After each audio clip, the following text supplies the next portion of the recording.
So hello guys, কেমন আছো তোমরা? আশা করি সবাই ভালো আছো। আজকে চলে এসেছি একটা মজাদার ভিডিও নিয়ে। আজকে আমি সারাদিন মাত্র 40 টাকা কাটাবো। আমি কি সারাদিন মাত্র 40 টাকা কাটাতে পারবো? দেখা যাক কি হয়। তো প্রথমে সকালটা শুরু করবো 1 কাপ চায়ের সঙ্গে। আর চায়ের দোকানে গিয়ে 5 টাকা চা নিয়ে নিলাম।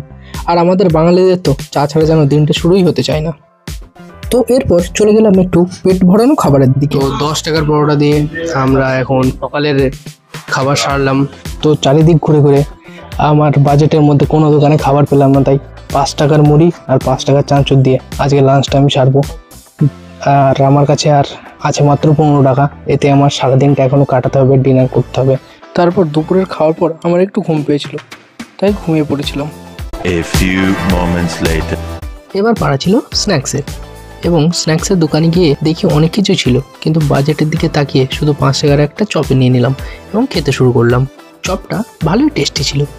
এখন ডিনারে অনেক কিছুই খেতে ইচ্ছা ছিল, কিন্তু বাজেট না থাকায় এখন দেখি দোকান থেকে কি কেনা যায়। চলো দেখে আসি। তো 5 টাকার পাউরুটি আর 5 টাকার লাড্ডু দিয়ে আজকে ডিনারটা আমি সারবো। তো এই চ্যালেঞ্জটাই আমি সফল হয়ে গেলাম। আর ভিডিওটা কেমন লেগেছে কমেন্টে জানিয়ে দেবেন। আর আপনারা যদি ভিডিওটার পার্ট 2 দেখতে চান 25 টাকায় সারাদিন কাটানো, তাহলে কমেন্টে জানাবেন। Thank you. নেক্সট ভিডিওয় দেখা হচ্ছে।